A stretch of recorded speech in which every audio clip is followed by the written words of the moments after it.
ನಾನು ಮೊದಲು 25 ವರ್ಷಗಳ ಕಾಲ ಭಾರತೀಯ ಜನತಾ ಪಕ್ಷದಲ್ಲಿದ್ದಾಗ ಅಲ್ಲಿಯ ಚಟುವಟಿಕೆ, ಅಲ್ಲಿಯ ಕಾರ್ಯ ಮತ್ತು ಅಲ್ಲಿಯ ತಂತ್ರಗಳನ್ನು ನಾನು ಭಾಳ ಹತ್ತಿರದಿಂದ ನಾನು ನೋಡಿದ್ದೀನಿ. ನಮ್ಮಲ್ಲಿ ಇನ್ನೂ ಜಾಗೃತಿ ಆಗಬೇಕಾಗಿದೆ.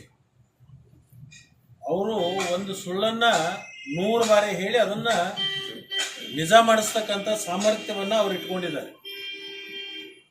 ಆದರೆ ಇಲ್ಲಿ ಅಷ್ಟು ಜಾಗೃತಿ ನಮ್ಮ ಪಕ್ಷದ ಕಾರ್ಯಕರ್ತರು ಮಾಡಲಿಕ್ಕೆ ಪ್ರಾರಂಭ ಮಾಡಿದರೆ ಗೆಲುವಿನಲ್ಲಿ ಯಾವುದೇ ಥರದ ತೊಂದರೆ ಇಲ್ಲ. ನಾವು ಸುಳ್ಳನ್ನು ಸತ್ಯ ಮಾಡೋದು ಅವಶ್ಯಕತೆ ಇದೆ. ಯಾವುದು ಸತ್ತಿದೆನೋ ಆ ಸತ್ಯನ ಜನರಿಗೆ ಮತ್ತೊಂದು ಸರಿ ನಾವು ತಿಳಿಸಿದಾಗ ಜನ ಜಾಗೃತಿ ಆಗ್ತಾರೆ. ಜನರ ಹತ್ರ ಹೋದಾಗ ನಾವು ಏನು ಹೇಳಬೇಕಪ್ಪ ಅಂತಂದರೆ, ಮೋದಿ ಅವರಿಗೆ 10 ವರ್ಷ ಅವಕಾಶವನ್ನು ಕೊಟ್ಟಿದ್ವಿ. ಮೋದಿ ಅವರಿಗೆ 10 ವರ್ಷ ಅವಕಾಶ ಕೊಟ್ಟಾಗ ಮೋದಿ ಅವರು ಮೊದಲು ಪ್ರಾರಂಭದಲ್ಲಿ ಏನು ಜನರಲ್ಲಿ ಒಂದು ಬೆಳಕನ್ನು ಕಾಣಿಸ್ಲಿಕ್ಕೆ ಶುರು ಮಾಡಿದ್ರು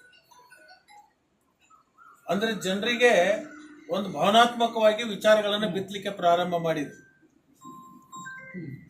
ಅವಾಗ ಗ್ಯಾಸಿನ ರೇಟ್ ಎಷ್ಟದ, ಪೆಟ್ರೋಲ್ ರೇಟ್ ಎಷ್ಟದ, ಡೀಸೆಲ್ ರೇಟ್ ಎಷ್ಟದ, ಬಡವರು ಈ ಒಂದು ಕಾಂಗ್ರೆಸ್ ಆಡಳಿತದಲ್ಲಿ ಇರ್ತಕ್ಕಂಥ ದೇಶದಲ್ಲಿ ಬಡವರ ಪರಿಸ್ಥಿತಿ ಏನೈತೆ ಅನ್ನುವಂಥದ್ದು ಅವತ್ತು ಬಹಳಷ್ಟು ಬಿಂಬಿಸ್ತಾ ಇದ್ರು. ಅದರ ಜೊತೆಗೆ ಅವರು ಗುಜರಾತದ ಕೆಲವೊಂದು ಭಾವನಾತ್ಮಕ ವಿಚಾರಗಳನ್ನು ಜನರಿಗೆ ತೋರಿಸ್ತಾ ಇದ್ರು. ದೇಶದ ಪ್ರಧಾನಮಂತ್ರಿಗಳಾದರೆ ಸೋಷಿಯಲ್ ಮೀಡಿಯಾ ಬಹುತೇಕ ನಮ್ಮ ದೇಶದಲ್ಲಿ ವಿಚಾರ ಹೆಚ್ಚು ಸದ್ಬಳಕೆಯನ್ನು ಮಾಡ್ಕೊಂಡದ್ದು ಅವತ್ತು. 2014ರಿಂದ ಏನು ಪ್ರಾರಂಭ ಆಯಿತು, ಅತಿ ಹೆಚ್ಚು ಸೋಷಿಯಲ್ ಮೀಡಿಯಾವನ್ನು ಬಳಕೆ ಮಾಡ್ಲಿಕ್ಕೆ ಪ್ರಾರಂಭ ಮಾಡಿಸಿದ್ರು. ಸೋಷಿಯಲ್ ಮೀಡಿಯಾದಾಗ ಎಂತೆಂಥವು ಬಿಡ್ತಿದ್ರಪ್ಪ ಅಂತಂದ್ರೆ, ದಿಲ್ಲಿದೊಳಗೆ ಒಂದು ಬುಲೆಟ್ ಟ್ರೈನ್ ಶುರುವಾಗೋದು, ಅದು ಬೆಂಗಳೂರಿಗೆ ಬರೇ 1.5 ತಾಸಿನಾಗ ಬಂದು ಮುಟ್ಟೋದು. ಆಮೇಲೆ ವಿಮಾನ ನಿಲ್ದಾಣಗಳು ಎಲ್ಲೆಲ್ಲಿ ತೋರಿಸ್ತಾರಪ್ಪ ಅಂತಂದ್ರೆ ತಾಲೂಕು ಮಟ್ಟದಾಗ ವಿಮಾನ ನಿಲ್ದಾಣಗಳು ತೋರಿಸ್ತಿದ್ರು.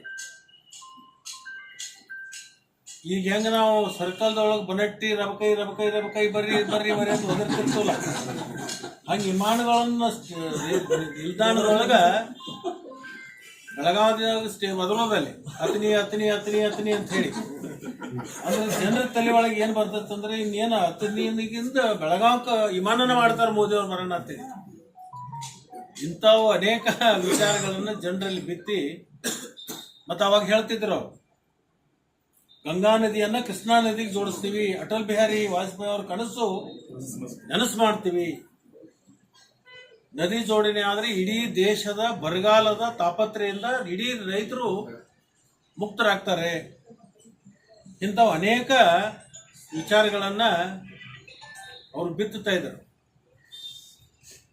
ಅದು ಎಷ್ಟು ದೌಡು ಅದನ್ನು ಪರಿಣಾಮಕಾರಿಯಾಗಿ ಜನರ ಮನಸ್ಸು ಪರಿವರ್ತನೆ ಮಾಡ್ತಿತ್ತಪ್ಪ ಅಂತಂದ್ರೆ, ಜನರಿಗೆ ಮಂಕಬೂದಿಯನ್ನು ಎರಚಿ ಇವತ್ತು 10 ವರ್ಷ ಆಡಳಿತ ಆಗ್ಯದ.